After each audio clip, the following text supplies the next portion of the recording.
Well, good morning, and welcome to the Morning Report. My name is William Lawson. I trust that you are great today. It is Tuesday, September 27th, 2022, in the year of our Lord. I am in West Central Florida. They say that there's a hurricane coming, and they're right. Now, is it going to hit in my backyard here? That is yet to be seen. Uh, in any case, we're ready. We're as ready as we're going to be. We happen to be right now in an evacuation zone that is, there are five, A through E, and we are a D. So there are no calls for evacuation that are either voluntary or mandatory where I am now. So if you were wondering, right now we're cool. It is sort of overcast out, but it's not raining, and there's very little, almost no wind. As a matter of fact, later on, I'm going to actually go out and pick up some prescriptions, um, and then when I come back, gonna move the patio furniture inside, including that big 8-foot umbrella that some of you might have seen in the video a couple of years ago. Going to move that back into here, which is why I'm doing this now. It's it's going to be something. The stand and the umbrella will actually, no, we'll fold the umbrella obviously and bring it in. We won't have it out. That's stupid. I don't know. We might. I mean, we might. So that's what's going on. We're good. We are solid right now. Thank you ever so much for your continued prayers. And but right now we are good. We are solid. And I saw this.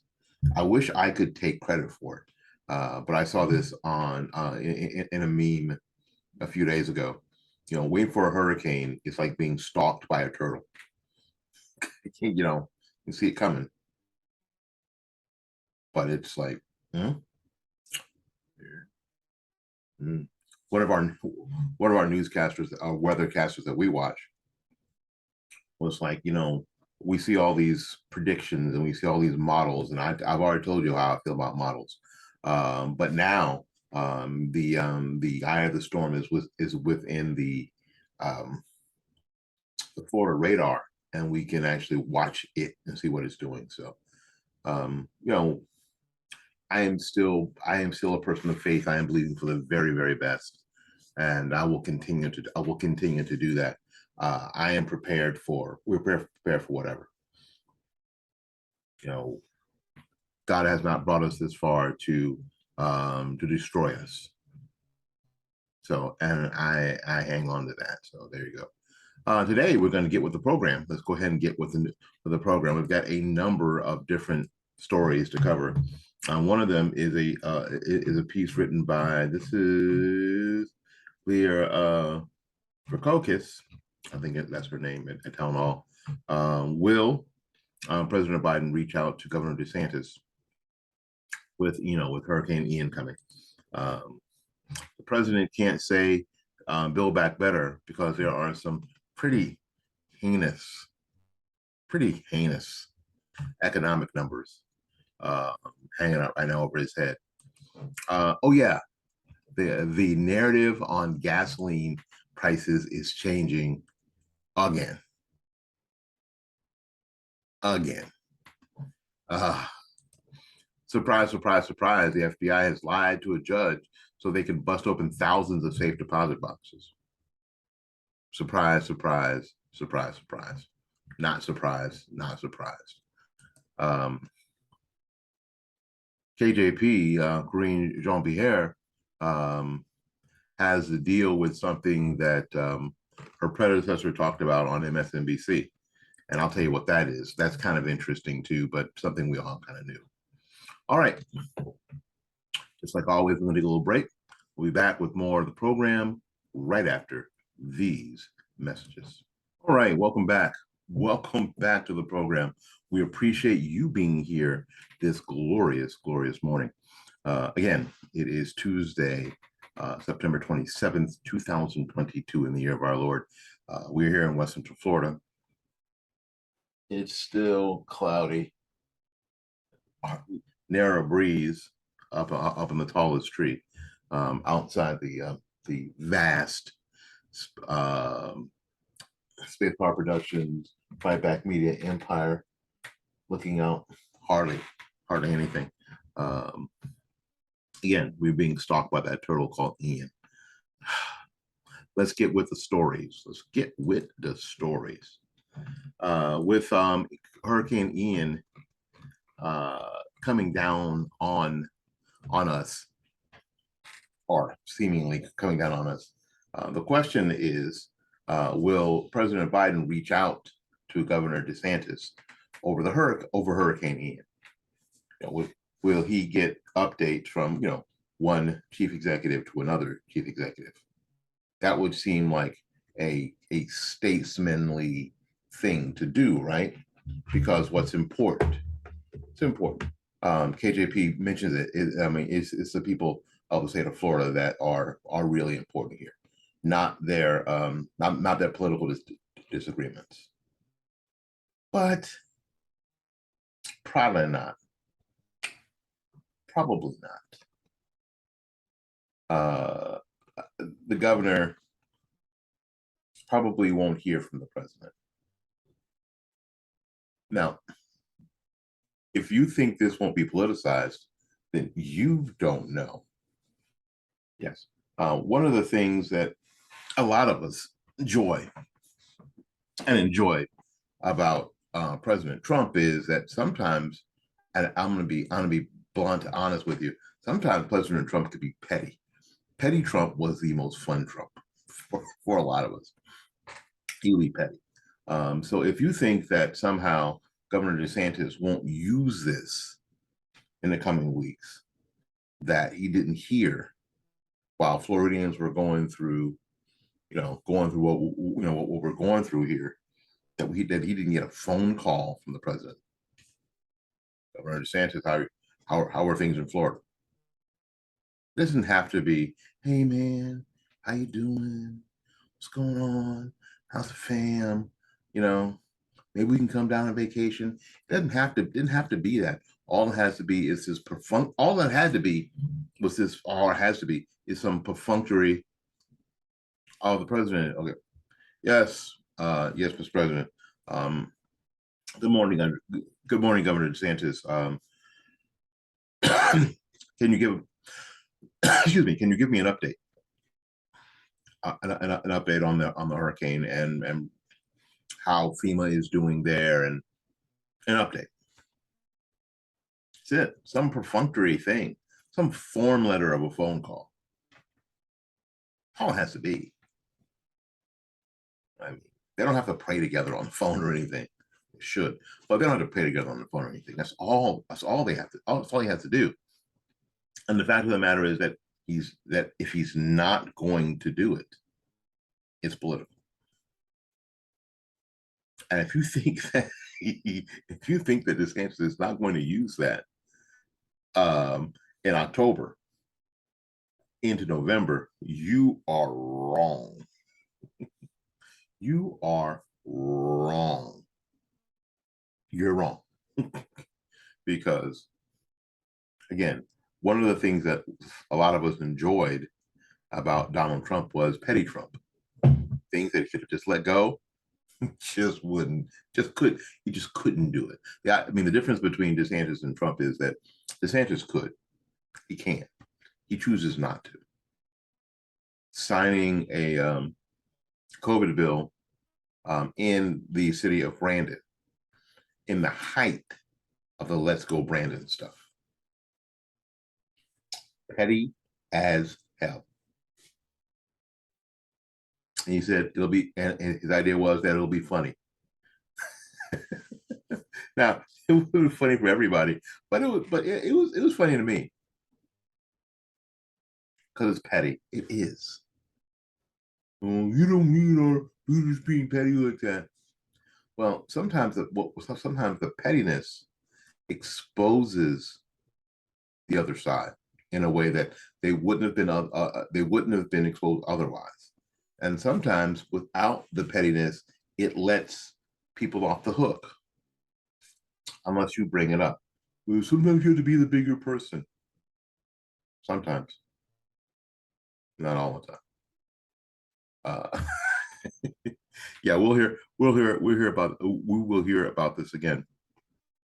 Um, let me get off program for just a second. Uh, Last week there was a Pinellas County uh, sheriff's department deputy was killed um, while he was out at a construction site protecting the workers. He was killed by somebody driving driving heavy machinery, uh, who ran into him and basically killed him instantly. Now this deputy sheriff was out making sure that traffic didn't, traffic slowed down and all that kind of stuff. He was out there protecting these people at night, and one of the drivers of a piece of heavy machinery ran into him at about 20 miles an hour and killed him instantly. He'd been on the force 19 years,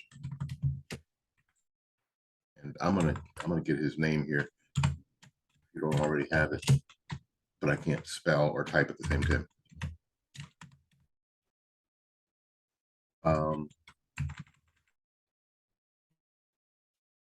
And the person driving the piece of heavy machinery was an illegal alien who had already been deported and was back working for this company. The story is this: a Pinellas County sheriff deputy was killed after being struck by a construction vehicle last Thursday. Deputy Michael Hartwick, 51, was working a traffic detail in a construction zone in the area of Interstate 275 and Roosevelt Boulevard when he was struck by a front-end loader with a forklift.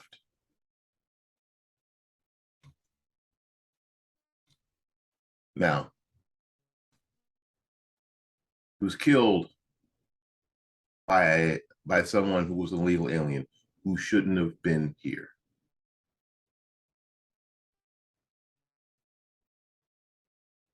And he left the scene. And the person who covered for him was also an illegal alien.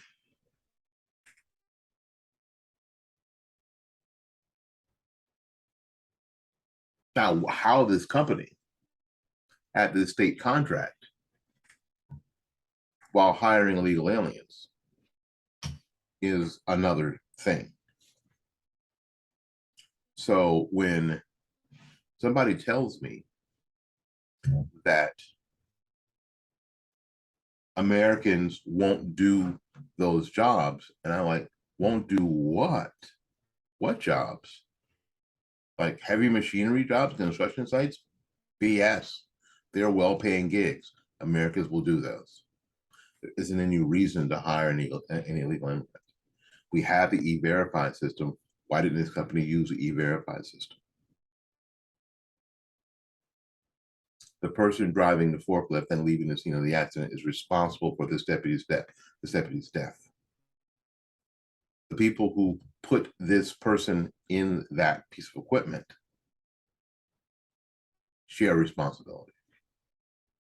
The people who won't protect the borders in this nation for political reasons share in the responsibility for the death of this deputy.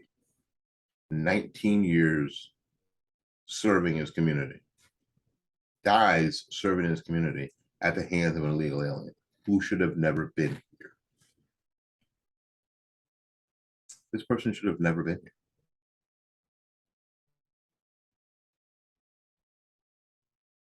And that's really the thing. Should have never been here.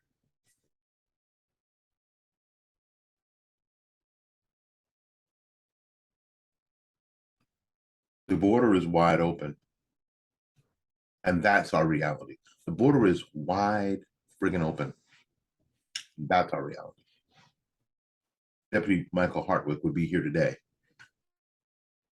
quite possibly. So Of course, it is tacky, I guess, for political candidates to bring this kind of stuff up in a political campaign for governor, because that's what the left does. The left enjoys standing on the body of dead people to promote an agenda. But the story has to be told. The story still has to be told. Deputy Michael Hartwick is survived by his 2 adult sons. And I believe he has some grandchildren.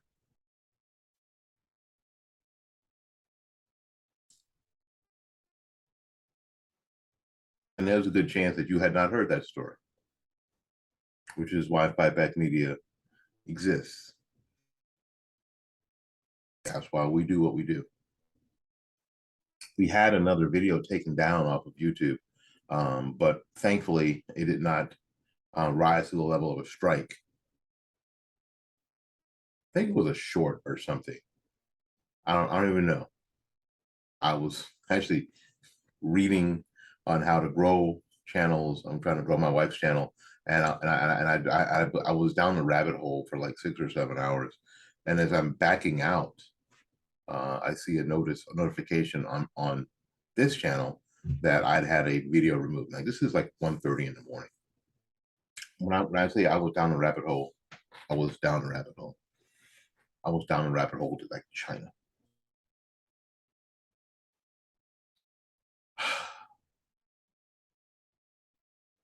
So sometimes we don't get to tell all the stories in all the places.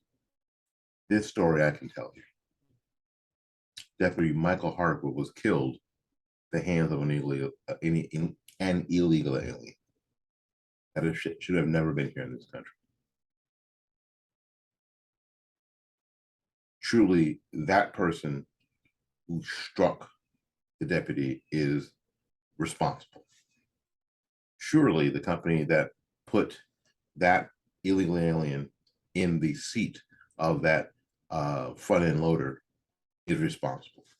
And most assuredly, the government that has porous borders that let this person get across not once but twice, not once but twice, shares a responsibility for the death of Deputy Hartwick. Just saying. A little break. We're right back.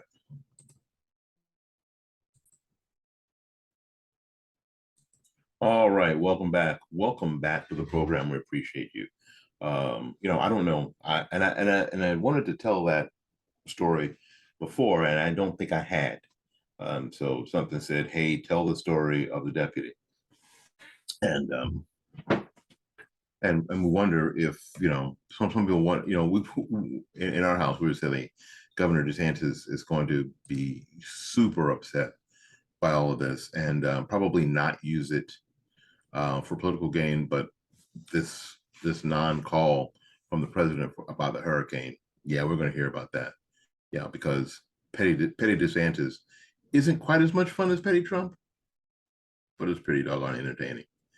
The narrative on gas prices.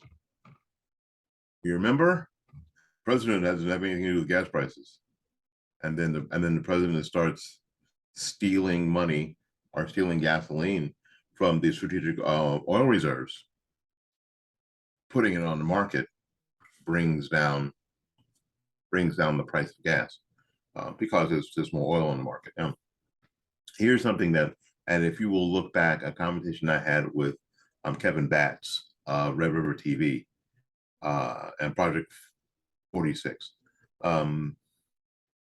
that no, the president is. I want to make sure that a lot of you who are know that I understand. The president's not sitting down at the desk, at the resolution desk, going, gas prices for Florida, $4.69, pressing a button, making it happen.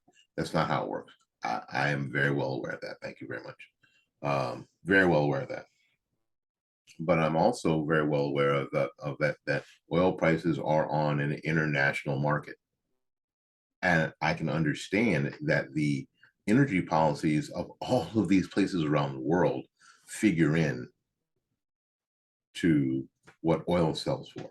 I think oil went down to $77 a barrel yesterday. At one point, I mean, it's been up as high as 120, 130, and down 70, down to at some point yesterday down to $77 a barrel. How's that happen? Well, the more oil that's out there on the market makes the price go down, which is why early on, after the Biden administration shut down the Keystone XL pipeline and basically stopped giving stopped giving oil companies chances to explore for oil in places where they're pretty much sure there's oil. He went to the Saudis, with his hat in his hand, begging to for them to up production. Why? Because the more oil there is on the market, the price drops. That's why. And the Saudis went, who is it? Check the caller ID. It's Joe Biden. And he done. Send it to voicemail. That's what the Saudis did to our president. What the Saudis did to our president. So someone said, I know we have some oil in the strategic oil reserves. So we'll take some of that out and put that on the market, and that'll help bring down prices. So Byron Donald basically said what the president is doing, he's been buying down the price by putting our strategic oil reserves out there. Now, strategic oil reserves is when the other countries decide they're not going to produce oil at all to starve us. So what we're doing is starving ourselves for a short-term gain for purely political reasons. That's what's happening now. If you were interested, that's what's happening now. But again, for some time now, the Biden administration and the Democratic allies have been gleefully claiming that Americans have been able to save a pretty penny when it comes to falling gas prices. But that's why they're falling. Missing from that narrative is still much higher under the Trump administration. In recent days, gas prices rose again last week. Even CNN mentioned this yesterday. Even CNN is taking issue with President Joe Biden's claims. Florida is now expected to face what we're facing, and along with that, so it's a changing narrative on how the hurricane is to blame for those gas prices. As our trends at Twitchy highlighted, The Hill put out a Nexstar Media Wire piece on Monday afternoon highlighting rising gas prices. Is Hurricane Ian to blame? As it turns out, though, the articles mentioned it's not. But don't worry just yet.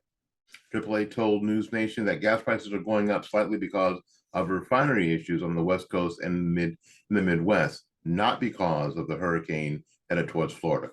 Now, you're going to hear from Karine Jean-Pierre that gas prices are going up.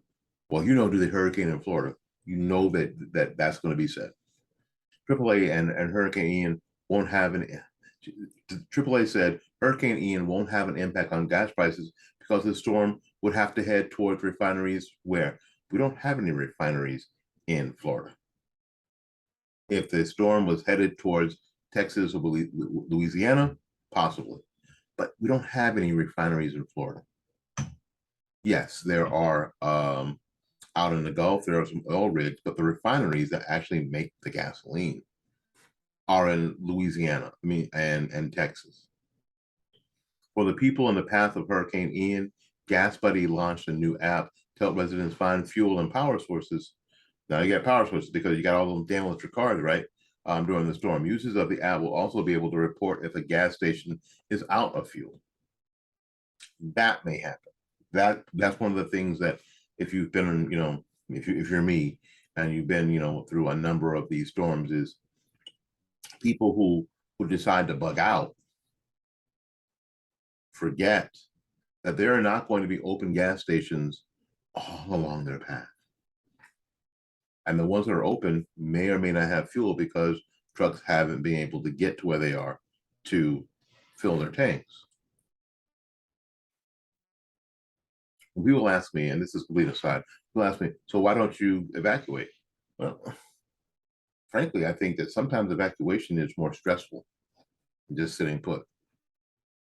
You're going somewhere where you probably haven't been before, and you don't know what the resources are, if there are any, and where they are.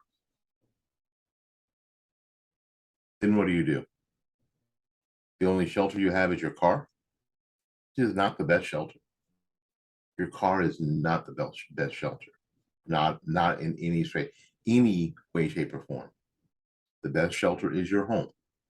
If you're not in a mobile, if you're not in a wobbly box.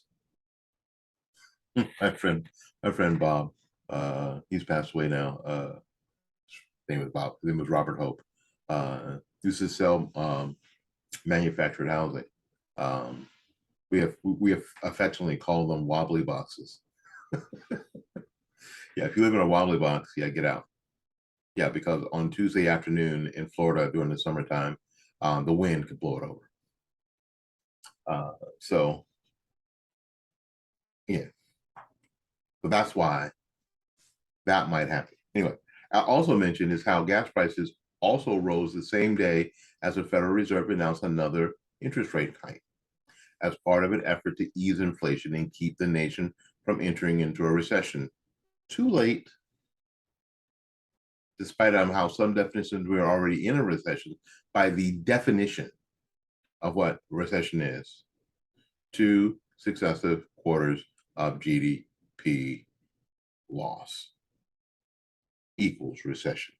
Welcome to the recession. And multiple polls of Americans believe that we are because of the definition of what recession is. There's no mention of how the Biden administration has been taking credit for lower gas prices, but seem to escape all the blame to rising gas prices. Yes, there's also no mention of how Governor Ron DeSantis has made it so that Floridians can easily receive supplies, including fuel. There you go. This is from the governor's office. In preparation for Tropical Storm Ian, I directed my FDOT, Florida Department of Transportation, to waive weight restrictions for commercial trucks to ensure ample fuel and resources are coming into Florida. So there are weight restrictions. So, fill up those tanker trucks. And if they can make it here, make it here. We've waived state requirements to ensure pharmacies can prescribe 30-day emergency refills for medication. So if a pharmacy can do more than, if you're already in the middle of your prescription, you can get a 30-day emergency refill, get you through the month, just in case. My prayer is that you won't need it, but a lot of people will feel much better if they have it. They'll feel much better if they have it. So as of last night, the tweet currently has 27 quote tweets, many of them pointing out the great lengths the outlet is going through to protect this administration. This is from the Hill. Rising gas prices, is Hurricane Ian to blame? Phineas Farquhar. Must protect Democrats. And there it is, folks. We knew the blame game would go somewhere.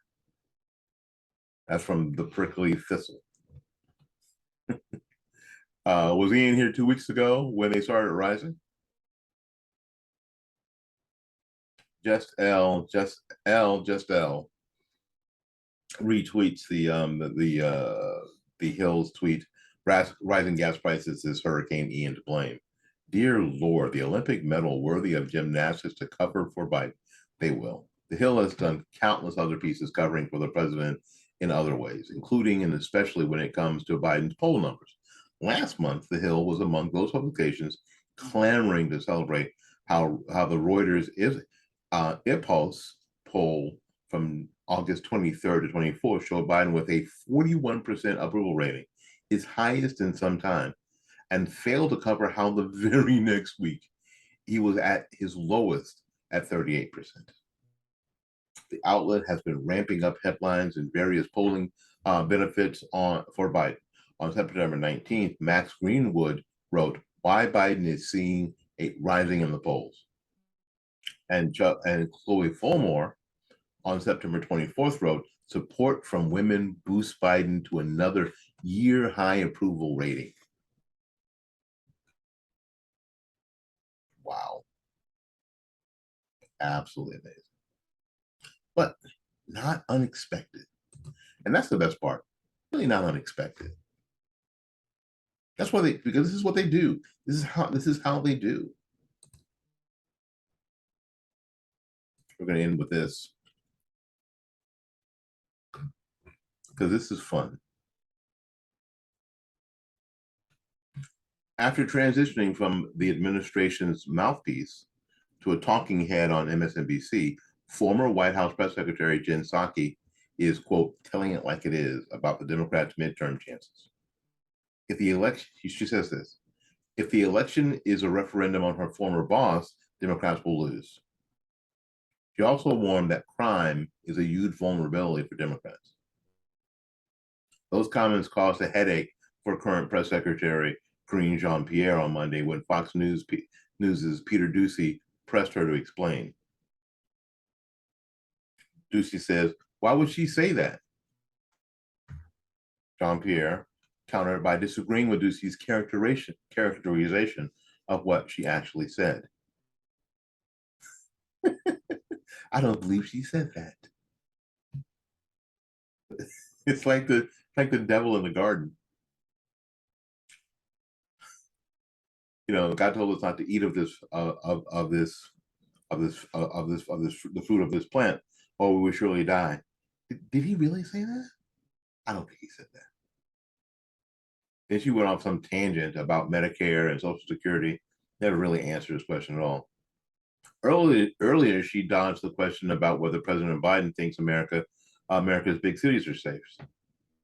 It is not. It is not. It is not a yes or no question. Are America's big cities safe?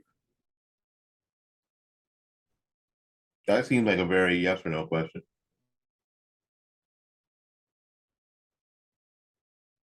Are they ever safe?